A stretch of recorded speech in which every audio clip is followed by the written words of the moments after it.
नमस्कार, मैं अशोक कुमार पांडे और स्वागत है आपका टीसीएच पर। हाजिर हूं मिडिल ईस्ट की सारी अपडेट्स के साथ। कल गजा के अंदर जो हुआ है उससे ज्यादा बुरा मैं सोच भी नहीं सकता था। दुनिया में कोई ऐसा शैतानी मुल्क नहीं है इजराइल के अलावा जो इस तरह की हरकत कर सकता है।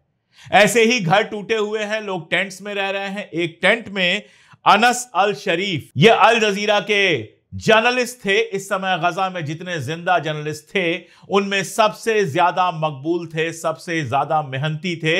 इनकी वजह से गजा की खबरें लगातार दुनिया भर के चैनल्स पर जाती थी।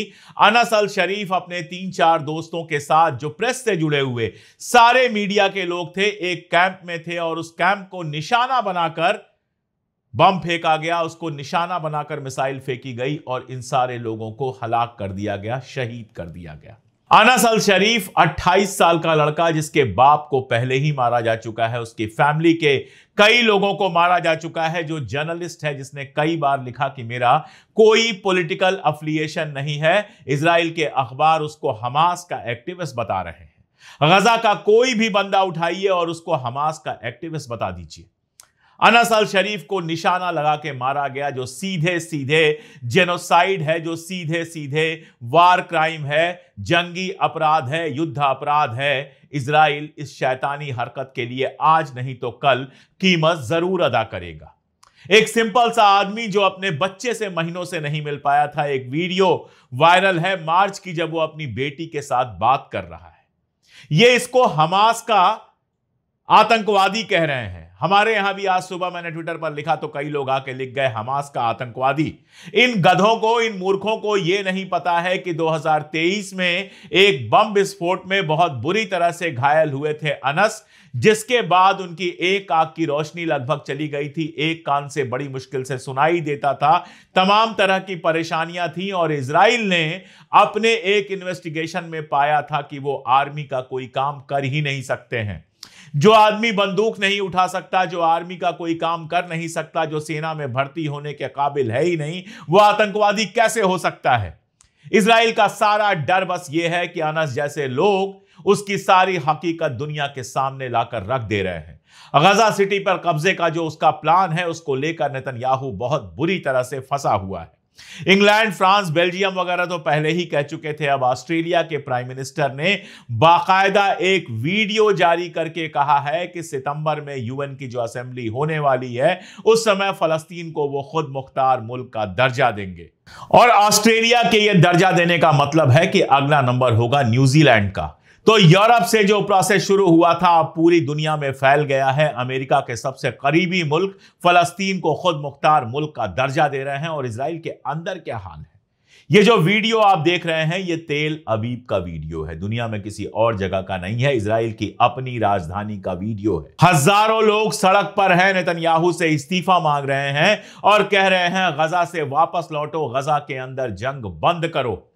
जो होस्टेजेस की फैमिली है वो इसमें शामिल है और अगले हफ्ते कंप्लीट हड़ताल की बात की गई है, आम हड़ताल की बात की गई है। इजराइल को बंद रखा जाएगा और सैनिकों से अपील की जा रही है कि जंग में जाने से मना कर दें।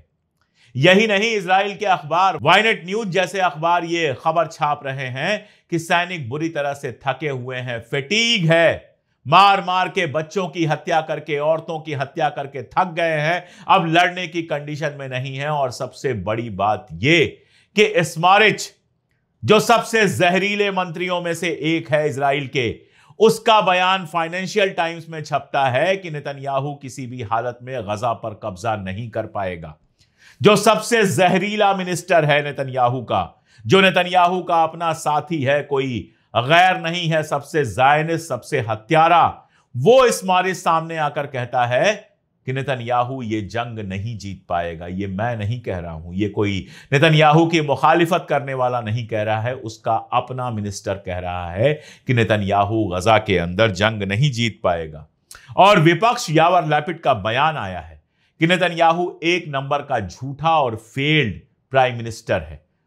वो एक ऐसा आदमी है जो बिना किसी शर्म के, पूरी बेशर्मी के साथ झूठ बोलता है। शायद दुनिया अब ऐसे ही मकाम पे आ गई है कि ज्यादातर मुल्कों के राष्ट्रपति, प्रधानमंत्री ऐसे ही हैं जिनको झूठ बोलने में शर्म नहीं आती है।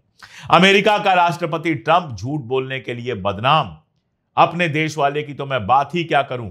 और इजराइल के प्रधानमंत्री को वहां का विपक्ष कह रहा है कि यह एक नंबर का झूठा है। परेशान है नेतन्याहू, पूरी दुनिया में जिस तरह से थू थू हो रही है, बेइज्जती हो रही है, परेशान है। मैं आपको बताऊं, उसको अर्जेंटीना जाना है और अर्जेंटीना का जो राष्ट्रपति है वो पक्का ज़ायनिस्ट है, नेतन्याहू का बिल्कुल चमचा है। लेकिन वहां की आवाम सड़कों पर आकर जबरदस्त प्रदर्शन कर रही है। ग्राफिटीज उसके हाथ में है नेतन्याहू के, और इस बात का विरोध कर रही है कि एक आईसीसी द्वारा घोषित वार क्रिमिनल को अर्जेंटीना की धरती पर आने दिया जा रहा है। हुक्मरानों को पैसे से खरीदा जा सकता है, हुक्मरानों को अय्याशी से खरीदा जा सकता है, लेकिन आवाम को खरीदना बहुत मुश्किल है।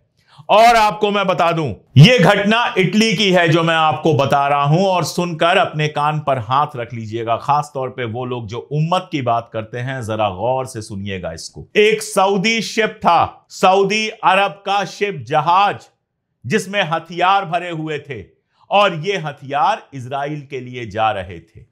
अगर सऊदी शिप है तो किसी शेख का ही होगा, कोई आम आदमी तो सऊदी शिप ओन नहीं कर सकता है। तो सऊदी के शेख अपनी शिप से हथियार पहुंचा रहे थे इजराइल, और रोका किसने?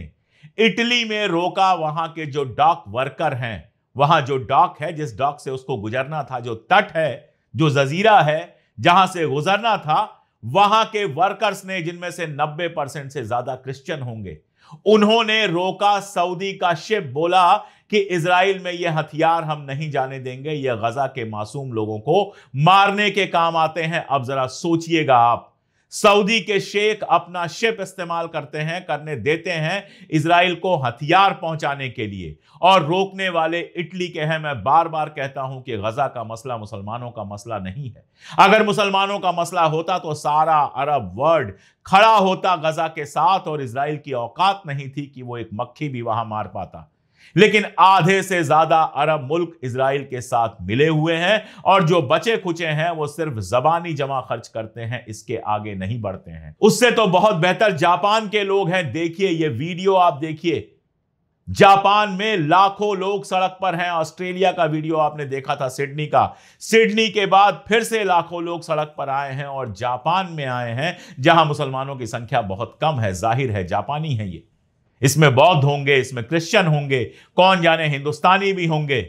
ये लोग गजा के समर्थन में सड़क पे आए हैं। मैंने आपको वीके त्रिपाठी साहब के बारे में बताया था, जो सड़कों पर घूमकर पर्चा बांट रहे हैं, 15 अगस्त को भूखे रहने की बात कर रहे हैं गजा के लोगों के साथ। और सऊदी अरबिया के एक शेख का जहाज जो है वो हथियार पहुंचा रहा है इजराइल में। आप खुद सोचिएगा कि जो बात मैं पिछले 2 साल से कह रहा हूं कि गजा सिर्फ मुसलमानों का मामला नहीं है, गजा हक का मामला है, गजा इंसानियत का मामला है, वो सही है या फिर गलत है। ऑस्ट्रेलिया के अंदर जिस तरह का जुलूस सिडनी में निकला था, उसके बाद एक सर्वे होता है, और उस सर्वे में पाया जाता है कि 45% से ज्यादा ऑस्ट्रेलियन ये कह रहे हैं कि हम गजा के लोगों के साथ हैं, इजराइल के साथ नहीं है।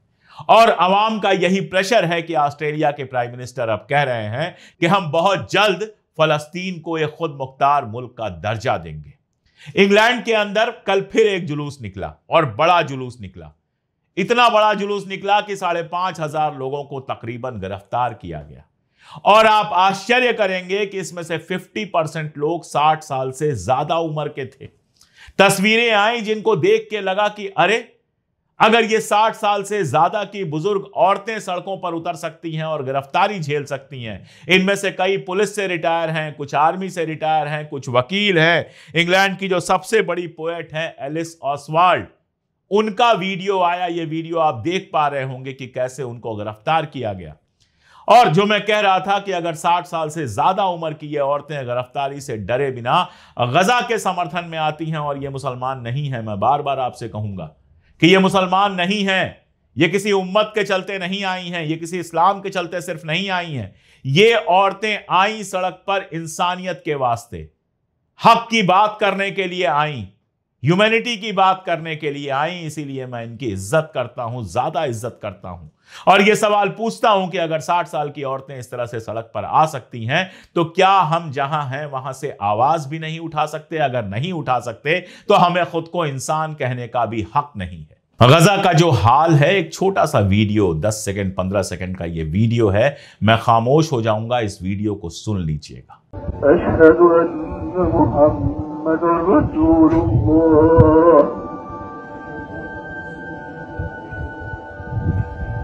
इतनी टूटी हुई अजान कभी आपने सुनी है? कभी आपने सुना है कोई मुअज्जिन इतनी टूटी हुई आवाज में नमाज पढ़ रहा हो? मस्जिद टूटी हुई, लोग टूटे हुए, मुअज्जिन टूटा हुआ। अगर यह सब देखकर किसी के सीने में दर्द नहीं होता है तो मैं आपसे पूछता हूं कि वो इंसान कैसे हो सकता है? और अगर सीने में दर्द होता है तो हमारा फर्ज बन जाता है कि हम आगे आएं और जहां भी हैं, सोशल मीडिया पर हैं, चाय की दुकान पर हैं, वहां गजा के हक में बात करने की कोशिश करें। लोगों को बताएं कि भाई ये हिंदू मुसलमान का मामला नहीं है, ये इंसानियत का मामला है। ये दुनिया में सबसे ज्यादा बड़े शैतान नेतन्याहू की बदमाशी है, इसके अलावा कुछ नहीं है।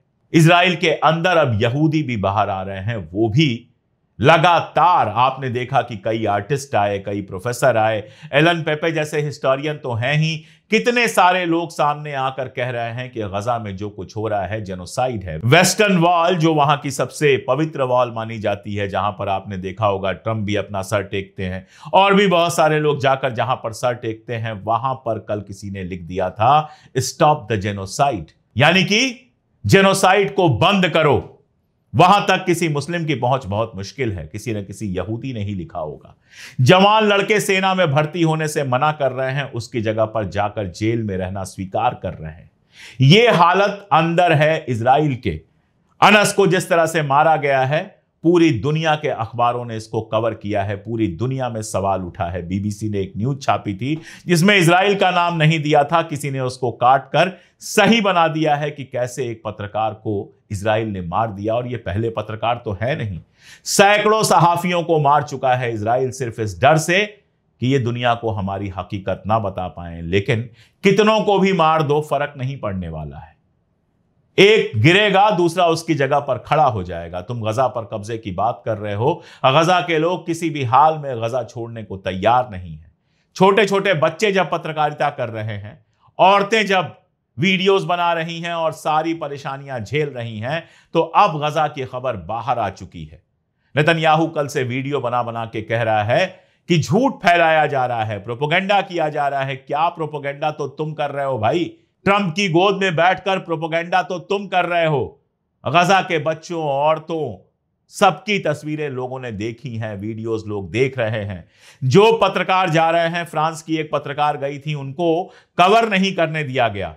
वो चाहती थी कि खाना गिराने के लिए, इमदाद गिराने के लिए जो जहाजें जा रही हैं उसमें बैठ के ऊपर से तस्वीरें ले लें, नहीं लेने दिया गया। फिर वो किसी और जहाज में घुस के गई और उन्होंने तस्वीरें ली, वीडियो बनाया, सारी दुनिया को दिखाया। तो सारी दुनिया अब देख चुकी है, केवल फलस्तीनी नहीं कह रहे हैं, सारी दुनिया कह रही है कि नेतन्याहू शैतान है, इजराइल एक शैतानी मुल्क बनता जा रहा है और गजा में जो कुछ हो रहा है वो जेनोसाइड है।